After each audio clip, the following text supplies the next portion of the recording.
तो hello guys, welcome back again. तो आज हम जिस मूवी को देखने जा रहे हैं उसका नाम है द केव।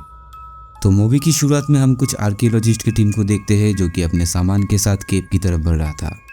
लेकिन तभी उनकी नज़र पहाड़ी की ऊंचाई में बनी एक चर्च में पड़ती है जो कि देखने में काफ़ी पुराना लग रहा था। उसी को देखने के लिए टीम के सभी मेंबर वहां पर जाती है जहां पर उन्हें काफ़ी पुरानी चीज़ें मिलती है। अब ये सब देखने के बाद उनके मन में और भी जिज्ञासा बढ़ती है चीज़ें ढूंढने की, इसलिए वो लोग और भी अंदर जाते हैं और वहां पर एक धमाका करने की प्लान करते हैं।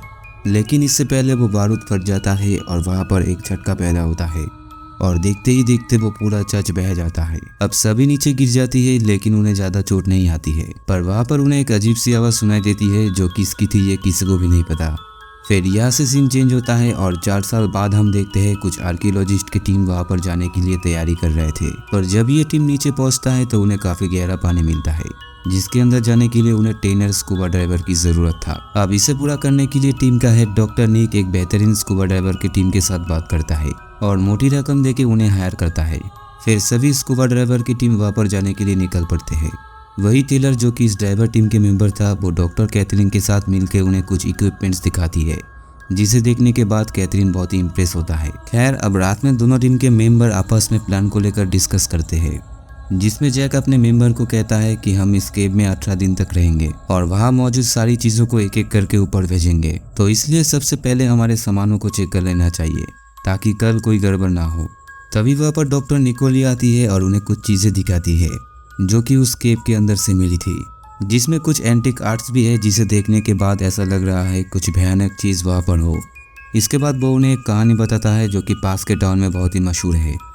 वो कहानी ये थी कि सालों पहले एक राजा था जो कि अपने सेना के साथ उस केव में गई थी क्योंकि उसे खबर मिली थी कि यहाँ पर कई सारे गोल्ड छुपा हुआ है।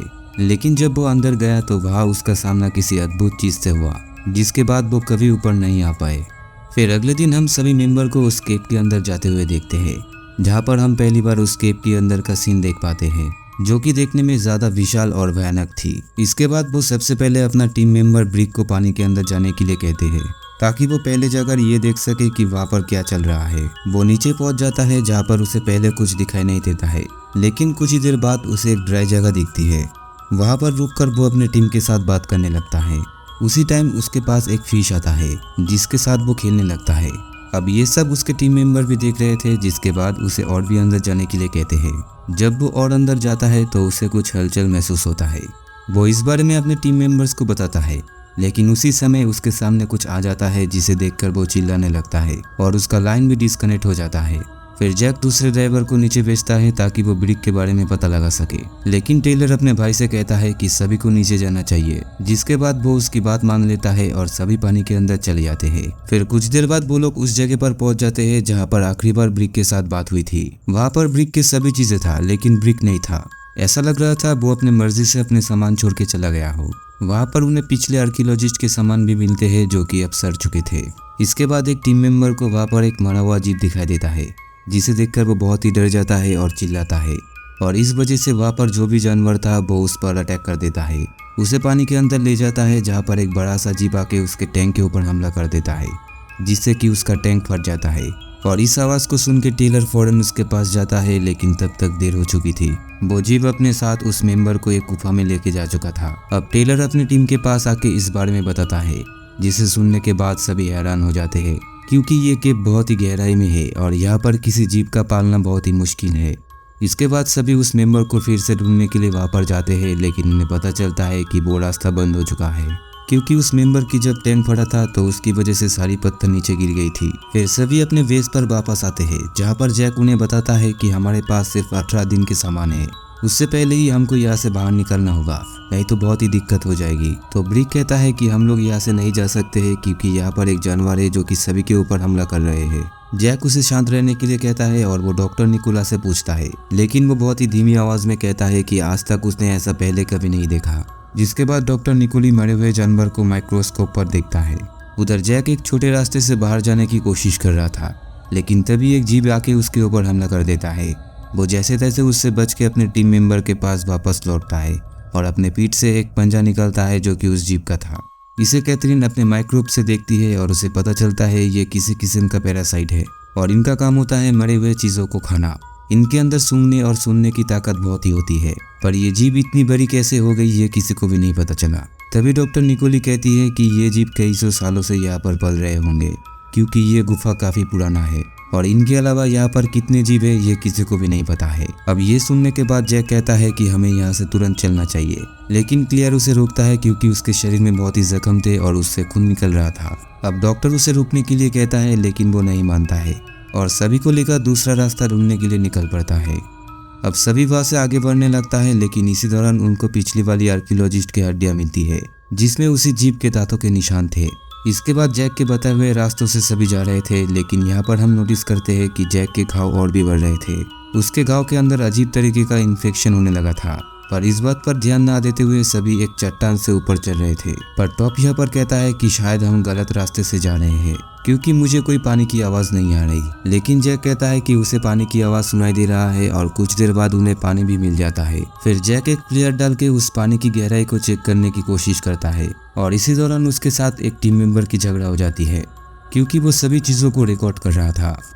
इसके बाद वो सभी को कहता है कि नीचे पानी बह रहा है, इसलिए हम यहाँ पर कुछ देर आराम करेंगे, जिसके बाद हम नीचे जाएंगे। लेकिन इसी दौरान जैक को कुछ अजीब से दौरे पड़ने लगते हैं और ये देखकर दूर बैठी हुई उसकी टीम मेंबर कहती है कि हमें जैक की फिक्र हो रही है। टॉप कहता है कि आज तक मैंने इतने गुस्से में उसे कभी नहीं देखा और उन सभी की बातें दूर बैठा हुआ जैक सुन पा रहा था क्योंकि उसे दूर की आवाज भी सुनाई देने लग गई थी। ऐसा इसलिए क्योंकि उस जीभ ने सबसे पहले जैक के ऊपर हमला किया था और वो अभी तक जिंदा है। अब धीरे धीरे उसके अंदर वो इन्फेक्शन और भी फैलने लगता है, जिससे कि जैक की बॉडी में बदलाव आना शुरू हो गई थी। अब फिर से वो लोग आगे बढ़ने लगता है, जहाँ पर उन्हें एक वाटरफॉल दिखाई देता है जो तेजी से नीचे गिर रहा था। जैक यहाँ पर कहता है कि हमें यहाँ से कूदना होगा ताकि हम यहाँ से बाहर निकल सके, लेकिन कैथरीन कहती है कि ये रास्ता सही नहीं है क्योंकि हमें नहीं पता कि ये झरना कहाँ जा रही है। पर जैक अपने जिद पर अड़ा हुआ था और वो सभी को ऐसा करने के लिए कहता है, जिसके बाद सभी एक एक करके नीचे कूदने लगता है। अब नीचे पहुंचने के बाद कैथरीन को कुछ अजीब महसूस होने लगता है। वो टॉप को कहता है कि नीचे देखो, शायद कोई चीज है। जब वो नीचे देखता है तो उसे वहां पर एल फिश दिखाई देता है जो कि उन लोगों के आसपास घूम रहा था। उसी दौरान डॉक्टर भी नीचे गिर जाती है और अब सब वो एक साथ थे, लेकिन तभी वहां पर वो जीभ आ जाता है और वो डॉक्टर के ऊपर हमला कर देता है और अपने साथ उन्हें घसीटते हुए ले जाता है। कैथरीन कोशिश करती है कि उन्हें बचाने की, लेकिन वो ऐसा नहीं कर पाती है। जैक उस जीभ का पीछा करने लगता है, जहाँ पर वो देखता है कि वो जीभ डॉक्टर को मार के अपने गुफा के अंदर ले जाता है। पर इसी दौरान उसकी नजर उस जीभ के शरीर के ऊपर पड़ता है, जहाँ पर एक टैटू बना हुआ था, जहाँ से ये साफ पता चलता है कि ये जीभ किसी समय में इंसान हुआ करता था, क्योंकि ऐसी टैटू कोई जीभ नहीं बना सकता है। अब जैक ये सब देखकर बहुत ही डर जाता है क्योंकि उसको इसी जीभ ने ही काटा था, पर यह बात वो किसी को भी नहीं बताता है। फिर सभी को वो किनारे पे आने के लिए कहता है, जहाँ पर कैथरीन उसे बहुत ही सुनाता है क्योंकि उसकी वजह से डॉक्टर की मौत हो गई है और डॉक्टर ने मना किया था कि कोई गहराई में नहीं जाएगा। फिर सभी एक जगह पर आके बैठ जाते हैं, जहाँ पर उन्हें पानी की तेज बहाव दिखाई देता है। सभी उसके अंदर जाने लगता है, पर जैक उन्हें मना करता है। वो कहता है कि हम सभी दीवार से चलेंगे। कैथरीन अब टेलर से कहता है कि जैक अपना होश खो दिया है और अब वो टीम लीड करने की हालत में नहीं है, लेकिन टेलर उसके बातों पर ज्यादा ध्यान नहीं देता है और अब जैक और टेलर ऊपर चढ़ने के लिए रेडी हो जाता है। पर उनसे पहले चार्ली ऊपर उठ जाता है और उसे वहां पर वो जीप दिखाई देता है और यहाँ पर हम उस जीप को पहली बार देखते हैं, जो कि बहुत ही विशाल और खूंखार था। वो जीप अब चार्ली के ऊपर हमला करता है, लेकिन चार्ली नीचे कूद जाता है और एक जगह पर आके अटक जाता है, जिसके बाद वो जीप उड़ के आता है और उसे पूरी तरीके से कवर कर लेता है। अब चार्ली के पास यहाँ पर कोई ऑप्शन नहीं था, तो इसलिए वो अपने सिलेंडर में आग लगा देता है, जिसके बाद वो जीप जल के नीचे गिर जाता है, पर इससे चार्ली की भी मौत हो जाती है। अब ये सब देख के सभी टूट जाते हैं क्योंकि वो एक एक करके सभी को खो रहे थे।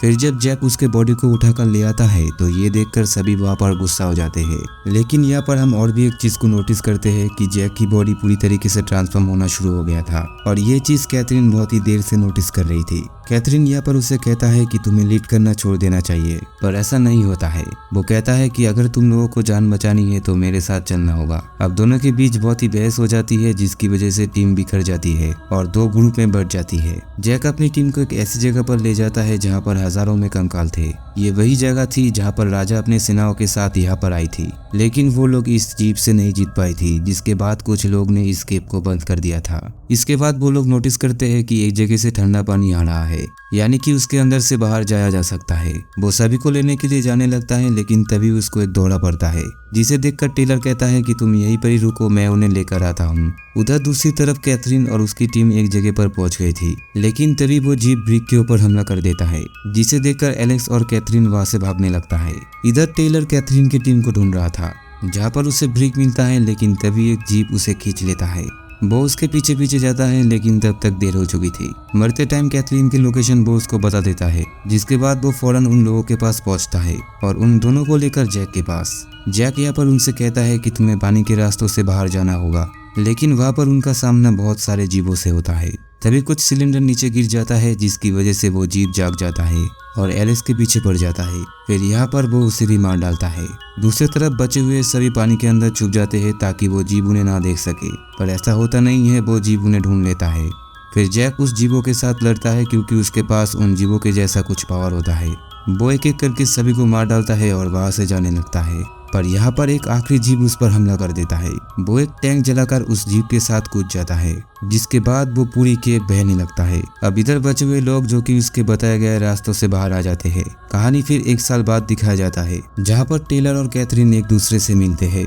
वो उसे कहता है कि मैं अपने भाई को बहुत ही मिस करता हूँ, लेकिन अगर वो यहाँ पर होता तो तब भी वो जिंदा नहीं होता। तो ये सुनकर वो कहती है कि ऐसा नहीं है, वो यहाँ पर भी जिंदा रह सकता है। ये बोलकर वो उसे किस करती है और वहां से जाने लगती है। और इसी दौरान टेलर उसकी आंखों को देख लेती है, जिससे उसे पता चल जाता है कि वो भी इन्फेक्टेड है।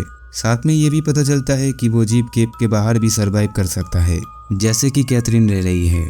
अब इसके बाद क्या होगा ये हमें सेकेंड पार्ट में पता चलेगा। अगर आपको ये मूवी पसंद आई है तो इस वीडियो को एक लाइक कर देना और चैनल को सब्सक्राइब कर लेना।